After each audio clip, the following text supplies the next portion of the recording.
Retro Rewind. Retro Rewind. 20 years of radio history, celebrating over 30 years of the greatest songs ever made. Hey, Deborah Gibson here. Thanks for logging on to RetroRewind.com. Retro Rewind! This is Retro Rewind.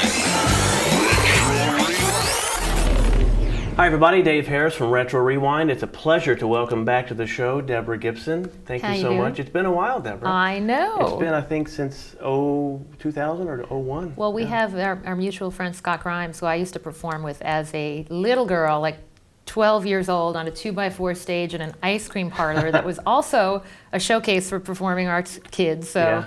that's how long I go back with him. Wow, that's a long time. I know. Yeah, well, he's told me stories, obviously, when you took off in music, and of course, a lot of people don't know that he is a pretty good musician himself. He's an amazing singer. He used to do Somewhere Over the Rainbow in the highest key you've ever heard in your life. I'm sure you've heard it. Yeah. And all the little girls in the ice cream parlor / theater would swoon. Swoon, right, to say the least. Yeah. Yeah, well, of course, he went in a different path, and then it worked out for both of you. Exactly. And you're both busy. And speaking of what he does for a living, acting, you're doing some acting again. Yes, I've continued to act. I've done a lot of Broadway stuff, Right. Cabaret being the last Broadway show that I did, and I've done a bunch of indie films over the years. In fact, one with Dom DeLuise, who we recently lost, and so I've been thinking about that film and talking about that film a bit lately, and yeah, I got this crazy call somewhere around January 1 of this year to do this crazy fun sci-fi movie, which at the time was just called Mega. Then it was Mega Shark, and now it's Mega Shark versus Giant Octopus. 10 million years ago, they were frozen in combat. Hairs in this flesh didn't come from anything mechanical. There's something big out there. Now they're loose. Gorilla in Manila. We'll get them to kill each other.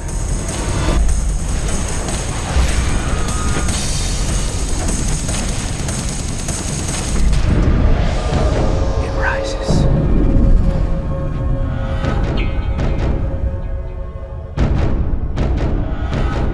Looked into its eyes. Still closing!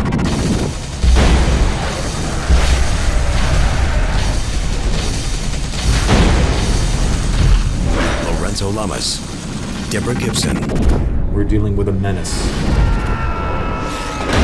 Mega Shark versus Giant Octopus.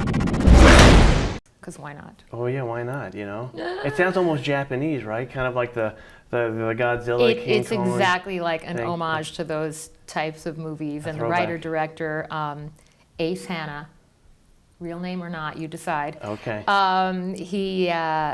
He really loves those films and wanted to do something that over the top and fun. And I got the call, which is so random, but Lorenzo Lamas had worked with them before on films, and he said it's so much fun. You show up and it's just relaxed and fun. And I said, I've never done anything like this before. Any indie films I've done have been like romantic comedies and stuff. And I thought, marine biologist, being that science was my absolute worst subject in school. This sounds like a blast. Right, yeah, why not? And why not? And I thought, why not? It'll be under the radar. It'll just appeal to sci-fi fans. On the DL. Yeah, right? Meanwhile, hundreds of thousands of hits on the trailer later, like the phone's ringing off the hook, and I'm like, really? Yeah. For a shark movie? Yeah. Okay. Oh, you never can it predict. worked for Jaws, so who knows? Again, it's like I just don't take I'm not one of these like career strategizers. I do what appeals to me, what I think's going to be fun, and then let the chips fall where they may. So, thrilled that I did the film, shocked and just kind of tickled that it's getting all this attention, and it hasn't even come out yet. I understand, yeah. Now, you were just telling me off the record, or before we were rolling here, that your nephew thinks you're cool now. It took an act of sharpness to It to get did. you to He's big into science and sci-fi and movies, and he has like, iguanas in his bedroom, that kind of thing. Wow. He's a teenager. Yeah. And he was telling my mom, "Oh my God, Grandma, I can't wait to see this. It looks really good." I mean, it's.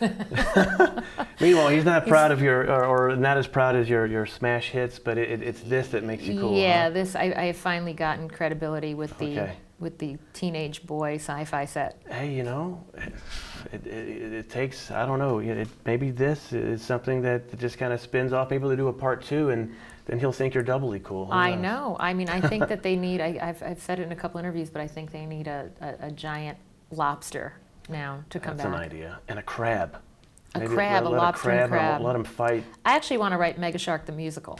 Oh, there you go. It could be kind of like a Reefer Madness, Rocky Horror. Yeah, the love theme, I can hear it now, right? There are other fish in the sea. Oh, That I would love be it. the How about title that? track. How about that? Already thinking about it. The wheels are spinning. Yeah, well, who knows? You were ASCAP Writer of the Year, what, 89? I think it was 89, yes. So maybe 09? It's 10, is it 10? I don't know what. Yeah, it could be. I mean, Who hey. knows? Yeah. I mean, I hope I get ASCAP Writer of the Year for something different, maybe the actual pop music scene, but Yeah.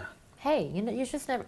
The funny thing, in all seriousness, when you have a long career, is you really never know what's that's going to true. hit and what's not. You Right. can work to say, I'm doing this really credible Broadway show and blah blah blah, and if it doesn't resonate with people, it just doesn't, or it has a limited audience, and Yeah.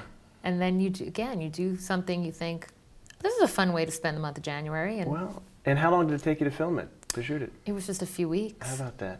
I know. I mean, so much of it was the post-production, the effects. Yeah. I mean, I never saw what the shark actually looked like till I saw the trailer. So you had to envision it a little bit? Yeah, I had to actually envision a Yeah. prehistoric octopus and shark locked Wow. in combat and Prehistoric react. at that. And try to keep the reaction. The funny thing is, I kept trying to, Howard Fine is my acting teacher, and he always says, not funny to you, funny to us. Right. So I was, the more seriously we all took it, and the more we tried to keep our reactions understated, the funnier it's gonna be. Okay. Yeah, I can see how that would work. Occasionally it was like, Deb, we need a little more over-the-top reaction. So it was like you try to just kind of look in shock and horror, and you actually needed to do the big like, oh jaw my God, drop, what's this? just for the genre. Right, of course. That takes a lot of skill to kind of envision, what could be, on screen. It's so. bizarre. I've never even gone scuba diving. So Really? I spent half the movie under the water. Other than like the Disney submarine, I've not ever been.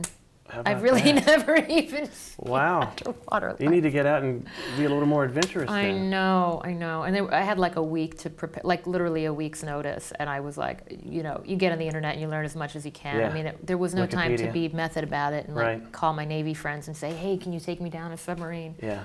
I was pretty much like, I'm going to pretend this is a mixing console, There and you that is the go. way it is going to read on my face that I know what I'm doing and Right. talking about. I mean, that was the only thing I could relate it to. Yeah.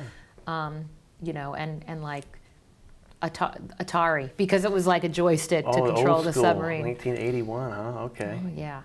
They still sell those things, so you plug them into TVs, and my kids have that, and they that's- like it better than the $500 freaking PS3. What is it, Night Driver that they had? Yeah. Atari, Space Invaders, all those. All of that. Oh, I love Space Invaders. I mean, Remember we're talking Journey? about it on the right show. Yeah, Retro Rewind. I mean, I don't. They don't make them like they used to. Pac-Man, No, Miss Frogger. Pac-Man.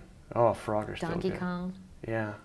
I'm really dating myself. See, now. well, me too. Me too. I'm starting to feel, wow, like I'm God. 38 now. Me too.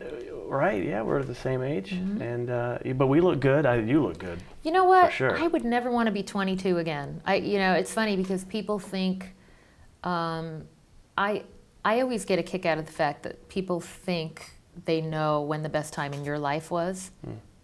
Wasn't high school, wasn't in my 20s, it's now. It Really? really is. I just feel like you just know what's going on with yourself, and you just have a more unique perspective the older you get, and hopefully, hopefully right. that's how it happens. That's what. Retro Rewind! The 90s, 80s, the 70s. It's all right now on Retro Rewind.